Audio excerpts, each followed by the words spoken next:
Science of Getting Rich by Wallace D. Wattles. Few months ago, I was with a friend who believes money isn't that important. While engaging him in a conversation, he asked me, "But can't anyone become successful without becoming rich?" You sure know the kinds of people who ask such questions, right? It's the people who have lost hope in life that think they don't need much money. Maybe that isn't a kind statement, so let me reframe it this way. People who think they can be truly successful in life without much money are people whose self-esteem has been damaged by the society and the wrong educational system. Can you truly become successful in life without much money?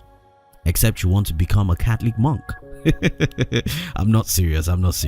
Anyway, the first major lesson in the science of getting rich is desire to be wealthy is normal and righteous.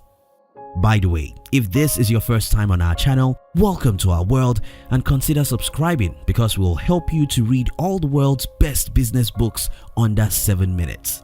Let's move to the second major lesson in the science of getting rich. While growing up with my poor parents, I had this idea that people who were rich did so by luck or something like that. Fortunately for me, I became friends with a man who introduced me to reading, so I started reading about successful people. I was amazed by the numbers of people who rose from nowhere to become successful. The more I read about successful people, the clearer I saw their common traits, characteristics, and mindset. Before long, I disowned everyone in my family, except my mother, of course. You have a bad mind. No, I didn't actually disown my family. I simply stopped being part of them. I stopped thinking the way they did and stopped believing in what they believed. And so you can predict, they hated me for being unusually different. Though I was born by poor parents and grew up in a village, I'm able to overcome poverty and build companies that make me richer than most people of my age, just because I believed there's nothing magical about success. Believe me, there's nothing magical about success. Just as there's nothing magical about mathematics. Just as mathematical problems are solved by formulas, poverty could be overcome by following a set of principles, and these principles have nothing to do with where you live or who gave birth to you. The second lesson in the science of getting rich is wealth creation has formula.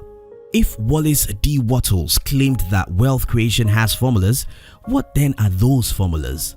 Well, unfortunately, principles of wealth creation are too simple for most people to believe they'll work. Take for instance, it's easier to worry about your poverty than to pursue wealth creation. It's easier to believe it's hard to make money than to look for ways to manufacture enough money. It's easier to focus on what you lack than to pursue what you want.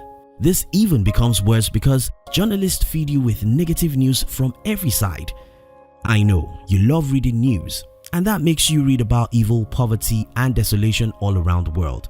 Well, journalists consciously feed you with negative news because they know that your brain loves them. In the other side of life, there's happiness. In the other side of life, there's joy. In the other side of life, there's abundance. Though the journalist won't show you much of the other side, you must consciously focus on the other side. If you want wealth, don't think poverty. If you want abundance, stop worrying about scarcity. Now, I see you're thinking the laws of attraction. You're right. The third major lesson in the science of getting rich is focus on abundance, not lack, if you want abundance. Take a moment to think about this. More than $4 trillion roam around the world every day looking for whom to grasp it. The unimaginable amount of money exchange hands every single day, moving from people who love to consume to people who know how to create values. Now, this is where I'm heading to. With $4 trillion moving around the world every day, how can so many people believe that money is scarce? I'm very sorry. If you believe money is scarce, you've probably been deceived by the society and the school system, which programmed you that you must work all your life for money. Money is scarce if you have to work for it. Money is too much in the world if you have to manufacture it. To manufacture money, you must take time to understand humans' want and take time to study marketing and other related business subjects so that you'll be able to sell values to the rest of the world and make more money than most people in the world. The fourth major lesson in the science of getting rich is nothing in the world is scarce, not even money if you know how to manufacture it. While growing up as a young guy, I have few friends who are good readers and positive thinkers. In fact, we started a club then and named it The Optimist. Now you have the picture of how much we have read normal Vincent Peale. However, more than a decade after, today I still have some of these friends who are still struggling financially.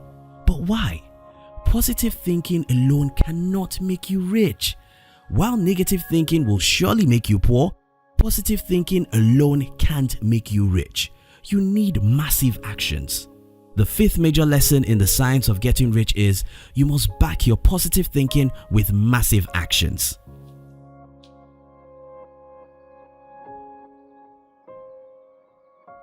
What lessons do you think I missed in this book? What points would you like to add? Which good book would you like our team to summarize next? We love to receive your comments. If you love this summary, our team will be very happy if you can like this video and share it with your friends on social media.